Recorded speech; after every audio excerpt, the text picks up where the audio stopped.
વ્યારાના ઉનાઈ નાકે ગુંજી ઉઠ્યો આદિવાસી સંસ્કૃતિનો નાદ। વર્ષો જૂની પરંપરાને જીવંત રાખવા ગામદેવની વિધિ વિધાન સ્થાપના કરવામાં આવી। તાપીના વ્યારામાં આજે આદિવાસી અસીમતાના દર્શન થયા। મીંડોળા નદીના કાંઠે વસેલા આદિવાસી સમુદાયે પેઢીઓ જૂની આસ્થાને દોહરાવી। ઉનાઈ નાકા સ્થિત આદિવાસી સાંસ્કૃતિક સર્કલ ખાતે પરંપરાગત રીતે ગામદેવની પૂજા વિધિ સંપન્ન કરી। એક સમયે જ્યાં સામરા અને ઉમરાના ઝાડ નીચે બળદગાડા વિસામો લેતા, એ જ પવિત્ર ભૂમિ પર આજે ભક્તો દ્વારા વિધિ વિધાન સાથે ઘોડા ધજા અને કણીનો ચડાવવામાં આવ્યો। હરાની શાખ અને ધૂમતાના સૂર સાથે પૂર્વજોના આશીર્વાદ મેળવી દેવથાંકરની સ્થાપના કરવામાં આવી છે।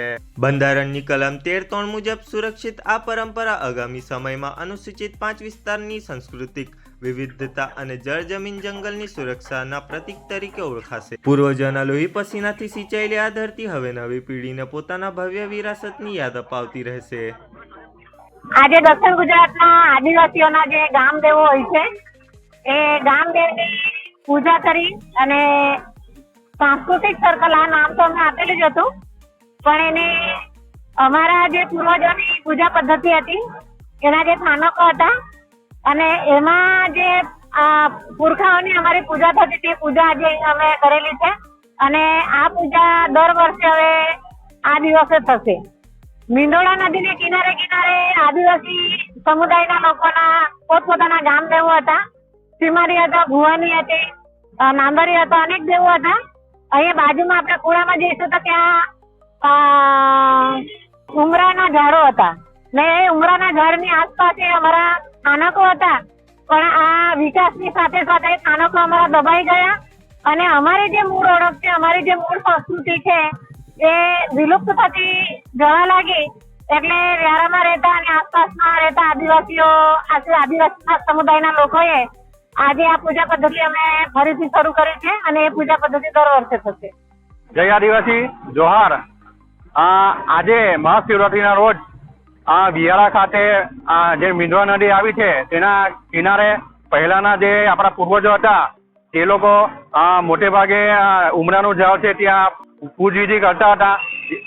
જે વિશ્વની સંસ્કૃતિને અમે જતન કરવા માટે આજે અમે વિયારાના ઉનાઈ નાકા પાસે જે જૂનું સ્થાનક કર્યું ત્યાં જ અમે આજે ફરી અમે દેવ સ્થાપિત કરીને અમે જે સંસ્કૃતિનું રક્ષણ જતન કરવા માટેનો અમે એક પ્રયાસ કર્યો છે અને દર વર્ષે અમે આ દિવસે અમે અમારા દેવ પૂજન કરશું।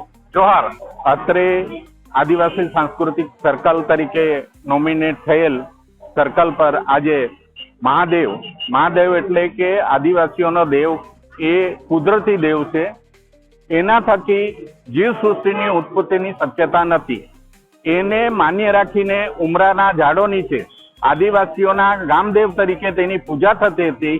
એ સ્થળની બાજુમાં આજે ઉનાઈ સર્કલ પર આપણે આદિવાસી સર્કલ તરીકે અમારા જે આદિવાસીઓના પૂર્વજો છે એ લોકોની સંસ્કૃતિને ઉજાગર કરવા, એને જાળવી રાખવા અને જાળવી રાખ્યા બાદ જીવ સૃષ્ટિ જે પૃથ્વી પર નાશ પામી રહી છે એને બચાવવાના પ્રયાસ રૂપે આજે અમે અહીંયા પૂજન વિધિ કરી છે અને દર વર્ષે આ સ્થળે પૂજન વિધિ થશે। જોહાર। જય આદિવાસી, આપકી જય।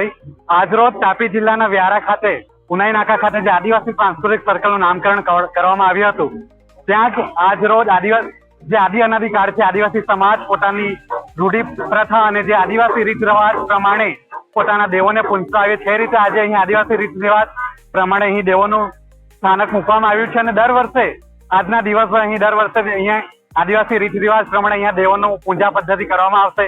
અને સાથે સાથે આજે તાપી જિલ્લો આદિવાસી વિસ્તાર છે અને 99% જેટલી વસ્તી આદિવાસી લોકોની વસ્તી છે, ત્યારે અહીંની જે પ્રશાસન છે, નગરપાલિકાથી કે જે કંઈ પણ અન્ય લોકો છે એમને પણ અમે કહેવા માંગીએ છીએ કે આદિવાસી વિસ્તારની અંદર કોઈ પણ સર્કલનું નામકરણ કરવાનું હોય તો તમે સૌપ્રથમ આદિવાસી આગેવાનો અને આદિવાસી સંગઠનો સાથે વિચાર વિમર્શ કરીને પછી જ એનું નામકરણ કરો। કેમ કે આદિવાસી વિસ્તાર છે તો આદિવાસી વિસ્તારની અંદર આદિવાસીઓના જે દેવો છે, આદિવાસીઓના જે જનનાયકો છે એનું પણ સન્માન જળવાય રહે એ પણ જરૂરી છે। Thank you. જય આદિવાસી।